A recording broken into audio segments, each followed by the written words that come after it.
What do we learn about David's preparations for the temple before his death? This is the question we seek to answer today as we continue our verse-by-verse study of the book of 1 Chronicles on Walking Through the Bible. The glory of his cross. Today we're going to be discussing 1 Chronicles chapter 22, verses 1 to 19. But before we do that, let's read the passage. If you have a Bible with you, turn to 1 Chronicles chapter 22, verse 1. But if you don't have a Bible, don't worry, just follow along with us on the screen. The version that we'll be reading from is the New King James Version. So, 1 Chronicles chapter 22, beginning of verse 1. Then David said, "This is the house of the Lord God, and this is the altar of burnt offering for Israel." So David commanded to gather the aliens who were in the land of Israel, and he appointed masons to cut hewn stones to build the house of God.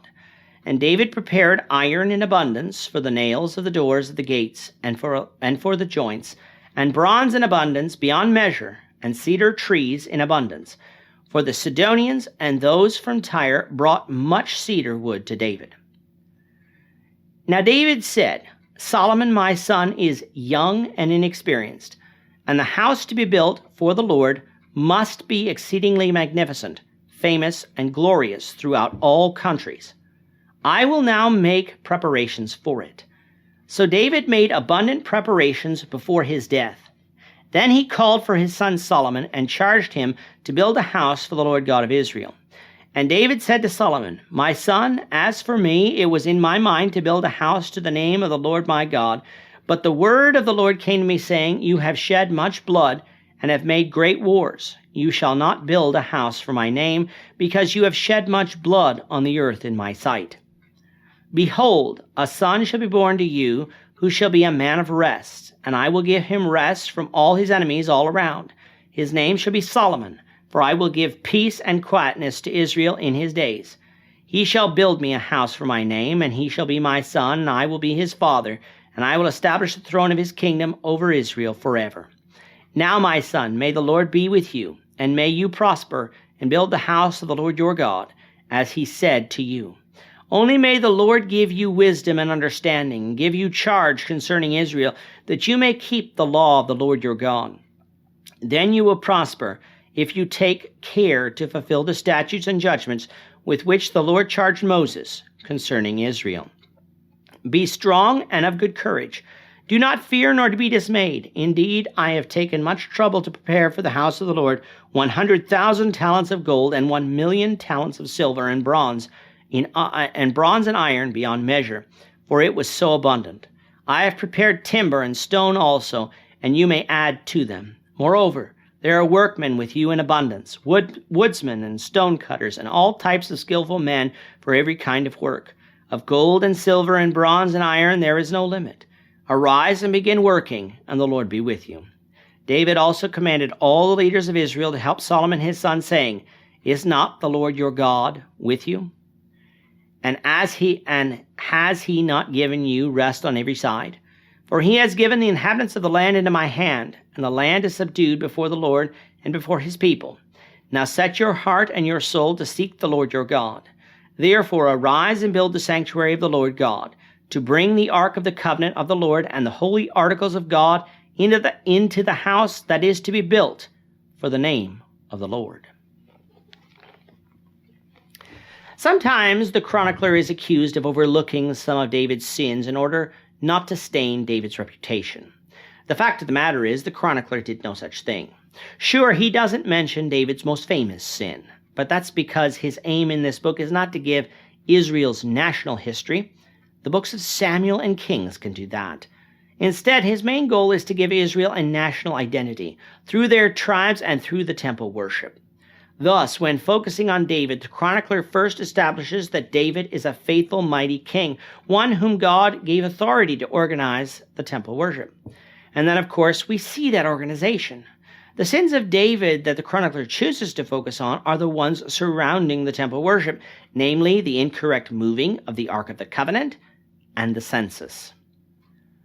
Now, at first glance, you might wonder what the census had to do with the temple worship, but that is where the land that the temple would sit on came from, Ornan the Jebusite.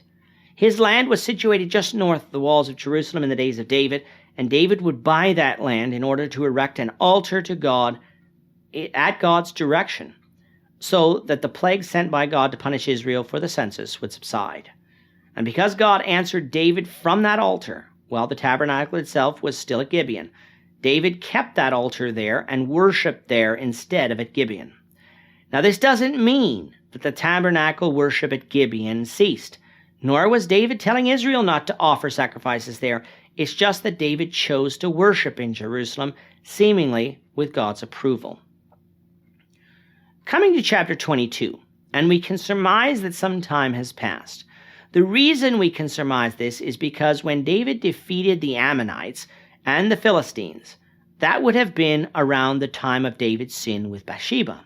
Solomon was the second son of David and Bathsheba, and although he is introduced to us here as a young man and an inexperienced man, he is not a toddler, nor likely even a small child, but rather a teenager or very young adult. Back in our study of 1 Kings, we said that when Solomon became king, he was likely between 20 to 25 years old, and so here we know that Solomon would have been younger than that, but likely older than a child. Likely then, we're in the period of the time after the rebellion of Absalom and closer to the end of David's life. David proclaims that the altar that he has built on the hill outside Jerusalem would become the altar where Israel would offer their burnt offerings, for there the house of the Lord would be. Now again, I don't think from the context David is proclaiming this to be from that point forward. Rather, I believe he is saying that is where the altar is, was where the temple would be built, and where the altar of burnt offering would one day stand. And to that end, we find David preparing to build the temple. The temple is going to be a grand structure, so David begins the process of hiring masons, of gathering iron that would be used in construction, as well as wood, bronze, gold, and silver. We're told that David had amassed 100,000 talents of gold for the temple. A talent of gold is about 34 kilograms or 75 pounds, and so what we would have here is 3.4 million kilograms or 7.5 million pounds of gold. In 2024 prices, that would be about 330 billion Canadian dollars or 244 billion US dollars. David is also said to have amassed 1 million talents of silver. At the weights described above, that's 34 million kilograms or 75 million pounds of silver, and at 2024 prices would have amounted to 37 billion Canadian or 27.3 billion US. Now on its face, we have to come to terms with one thing. Is that number correct? Well, first off, we do need to recognize that the temple structure was grand, and so whatever the amount of gold and silver was used would be in great quantities, even for that time period. But we must also recognize two other things. One, just as is the case with all numbers in Scripture, there might have been a later copyist error that changed the number, meaning that while still large, David might have had less gold and silver than what is said in our English translations. And two, the actual weight of a talent of gold and silver might have been different in David's day. In order to calculate value, we had to convert talents to kilograms. The talent conversion we're using is based on a post-Babylonian talent. However, that doesn't mean that pre-Babylonian talents had the same weight. For instance, if the Hebrew talent in David's day was 1/100th the size of a talent in Ezra's day, then 34,000 kilograms of gold with a value of that would be 34,000 kilograms of gold with only a value of 330 million. The same downward calculation could be made of the silver as well, lowering its value. But even if those values are lowered, the amount is still staggering, which is the point being made, even here in chapter 22. The temple is going to be a grand structure, and as such, it would require a vast amount of materials and years of preparation. Where would David find this wealth? From the nations that he conquered earlier on in the book, hence another reason that they're mentioned. As it comes to the temple, we often, I feel, come away with the idea that when David was told he couldn't build the temple, that he just left everything for Solomon to do. But no, he didn't do that. He made the plans and designs for the temple, he set up the supply chains, and began the process of hiring laborers, which is another indication that this happened late in David's reign. The temple, yes, wouldn't be built until Solomon was king, but the reason that Solomon was able to build the temple in 7 years was because of the preparations that David made. And among those preparations was also the preparations of Solomon to be king. Solomon was still a young man, but David wanted to instill in Solomon the same faith that he had in following the commands of the Lord, a faith that was seemingly lacking in the sons born before him. He told Solomon that God was not punishing David in not allowing him to build the temple, but it was a result of David being a man of war and shedding much blood. Solomon, on the other hand, would live in relative peace, contingent, of course, upon Solomon following the Lord according to the law of Moses and building the temple. David prayed that the Lord would grant Solomon wisdom and understanding in order to fulfill all of this. This is a lesson for fathers today. No, your children may not build a temple to God, but by becoming Christians, their body is a temple for the Holy Spirit. Therefore, as children, fathers need to teach their children about God, about how to live a godly life, to become a Christian, to live morally, and to walk as a Christian.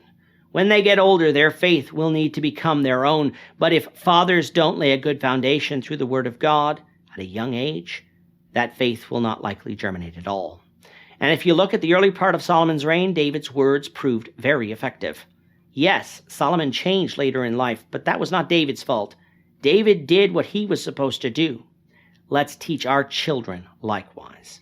With the temple plans well underway now, David turns to organizing the Levites in order that the temple worship runs smoothly. We'll begin looking at that, the Lord willing, in the next lesson. With that, our time is up for today. The Lord willing, we hope you'll join us for tomorrow's discussion of 1 Chronicles chapter 23, verses 1 to 20, as we continue our walk through the Bible, one verse at a time. Thank you for watching today's episode. We hope that you found it edifying and ask that you not only subscribe to our channel and podcast, but that you like and share this episode among your friends, so that the saving gospel of Jesus Christ can go out to the whole world.